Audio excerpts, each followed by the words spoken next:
រឿងប៉ັດដ៏អស្ចារ្យពីវីរៈកងទ័ពអំឡុងពេលនៃការប្រយុទ្ធគ្នានាសមរភូមិក្តៅសួស្តីប្រិយមិត្ត Timeland ថ្ងៃនេះចង់ចែករំលែកអំពីរឿងរ៉ាវមួយដែលខ្ញុំបានអានប៉ះនៅក្នុងគេហទំព័ររបស់ admin ចចកខ្មៅដែលគាត់និទានអំពីបទពិសោធន៍នៃការប្រយុទ្ធគ្នាដ៏អស្ចារ្យរបស់វីរៈកងទ័ពយើងដែលរឿងរ៉ាវនោះតាក់ទងជាមួយនឹងវីរៈកងទ័ពយើងដែលគាត់គឺជាអតីតខ្មែរក្រហមហើយគាត់គ្រប់គ្រងកូនទ័ពក្មេងៗចំនួន5នាក់ដែលរឿងរ៉ាវនេះស្ដាប់ទៅពិតជាអស្ចារ្យនិងកោតសឹកស្នែងអំពីភាពក្លាហានក៏ដូចជាតិចនិចនៅក្នុងការប្រយុទ្ធរបស់លោកពូដែលជាអតីតទាហានខ្មែរក្រហមលោកពូម្នាក់នោះគាត់មានរាងស្ដើងតូចល្មមទេប៉ុន្តែចិត្តគាត់ពិតជាក្លាហានខ្លាំងណាស់អ្នកទាំងអស់គ្នាដឹងទេអ្នកដែលនៅរស់បានដំណើរតគ្នាថានៅពេលដែលចាប់ផ្ដើមផ្ទុះសង្គ្រាមប៉ុន្តែមិនទាន់ក្តៅខ្លាំងខាងសត្រូវមានគ្នាជាង20នាក់ប្រដាប់ដោយអាវុធគ្រប់ដៃបណ្ដាលគ្នាឡើងប្រសាចពេញព្រៃយាត្រាសម្ដៅមកចំពីមុខត្រង់សេរបស់លោកពូ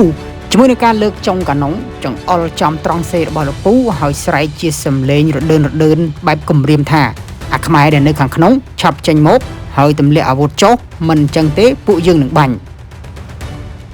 នៅក្នុងត្រង់សេក្រៅអំពីមានវត្តមានលោកពូដែលជាវីរៈកងទ័ពដ៏អង់អាចក្លាហានយើងមានយុវជនវ័យក្មេង5នាក់ផ្សេងទៀតដែលជាទាហានជើងថ្មីរបស់យើងទើបតែហាត់ចប់ហើយពួកគេសំងំនៅក្នុងនោះជាមួយនឹងលោកពូតែអង្គុយប្រុងពីមុខលោកពូ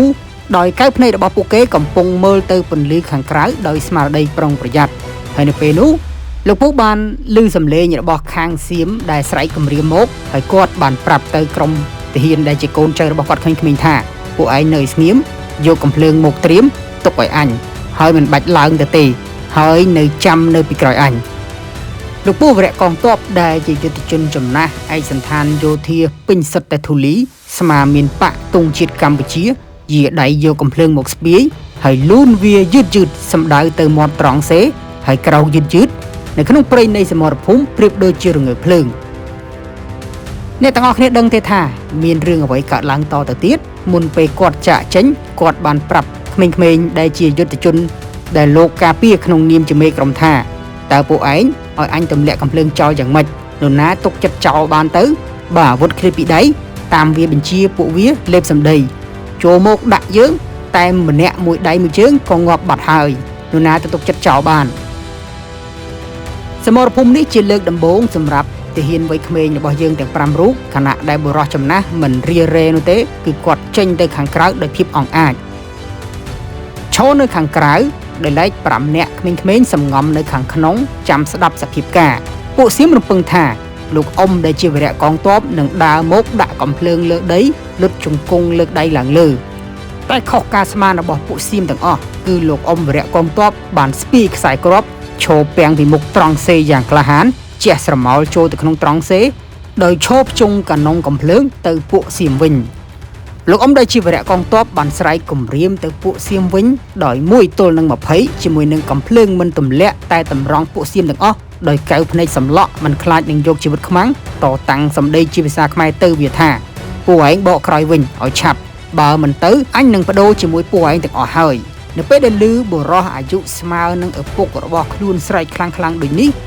ជាមួយនឹងទឹកមុខនិងសម្លេងដែលមិនមានភាពភ័យខ្លាចធ្វើឲ្យទាហានខាងពួកសៀមហាក់បីដូចជាភ័យក៏មានម្នាក់ដើរត្រឡប់ទៅក្រោយហើយទៅរកពួកទ័ពយុវជនសៀមជាង20នាក់វិញលោកអ៊ំក៏បានស្រែកគំរាមពួកវាថែមទៀតថាឯងទៅឬមិនទៅជាមួយនឹងដៃអាមេកំភ្លើងញាក់កំឡាញពួកវារួចហើយមានណាពួកវាពិតជាខ្លាចមែនក្រោយពេលឃើញស្រមោលវាចេញឆ្ងាយភ្លាម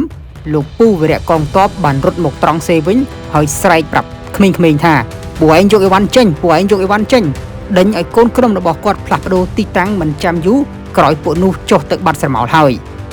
ទាហានវ័យក្មេងរបស់យើងទាំង5រូបដែលនៅក្នុងត្រង់សេបានប្រញាប់យកកាតាបរបស់ខ្លួនងើបចេញពីត្រង់សេហើយមួយសន្ទុះក្រោយមកដូចអ្វីដែលលោកពូវីរៈកងទ័ពគិតមែនគឺឮតែប៊ូមដោយគ្រាប់ផ្លោងបានហោះមកបុកចូលនៅក្នុងត្រង់សេរបស់ទាហានខ្មែរយើងហើយផ្ទុះរំជួយកក្រើកដីដោយផ្លោងឡើងខ្ទេចត្រង់សេដែលពួកគាត់សំងំនៅក្នុងការពីពេលមុននឹងការពិតគឺពួកទាហាន20នាក់របស់សៀមវាឡើងមកមើលទីតាំងសោះ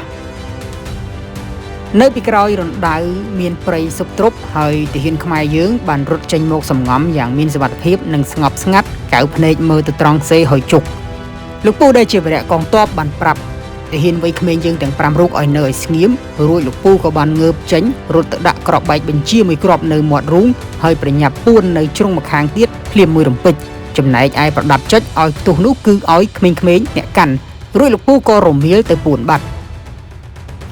ក្រឡេកងាកទៅខាងកងទ័ពសៀមវិញវាគិតថាវាផ្លោងត្រូវចំគោលដៅប្រកាសណាស់ថាលោកពូហើយនឹងទាហានវ័យក្មេងទាំងអស់ដែលនៅក្នុងត្រង់សេប្រកាសជាស្លាប់នៅពេលនោះអា20នាក់ដែលវាឡើងមកម្ដងហើយនោះវាបាននាំគ្នាដើរសម្ដៅមកក្នុងត្រង់សេហើយវាមករកមើលហើយនៅពេលនោះលោកពូបានឲ្យក្មេងៗចុចក្របបែកដែលគាត់បានដាក់នៅក្នុងលេនដ្ឋាននោះមានណាការផ្ទុះម្ដងទៀតឬសូតែប៊ូមកាត់ឡើងជាលើកទី2ហើយទាហានសៀមខ្លះក៏ក្រាបទាហានសៀមខ្លះក៏សន្លប់ហើយអាខ្លះក៏ត្រូវរបួសហើយអាខ្លះប្រវេប្រវាររកអាវុធហើយលោកពូដែលនៅក្បែរនោះបានសំងំក្រោយដើមឈើហើយបានឯកូនប្រាប់ក្មេងៗថាមន់ប្រមាណក្បាលនេះទុកឲ្យអញលេងអា20នាក់ជាងនេះម្ដងអាខ្លះដេកនៅនឹងកន្លែងអាខ្លះរត់ដោយលោកពូបានកាន់កំភ្លើងដើរតម្រង់ទៅរកពួកអាទាហានសៀមឈ្លានពានហើយស្រែកនឹងបាញ់រះជោគតែម្ដងយ៉ាងអង្អាចក៏ក្រៅពេញព្រៃធ្វើឲ្យសៀមស្រែករត់បាត់ស្រមោល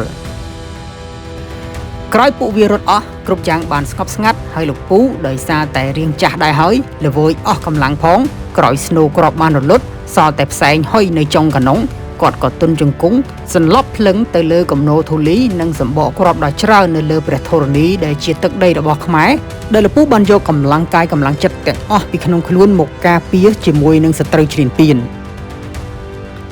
ក្រោយពេលដឹងខ្លួនលោកពូភ្ញាក់មកគឺនៅមន្ទីរពេទ្យបាត់ទៅហើយពីព្រោះកូនក្រុមរបស់គាត់បានដឹកជញ្ជូនគាត់យកមកដើម្បីព្យាបាល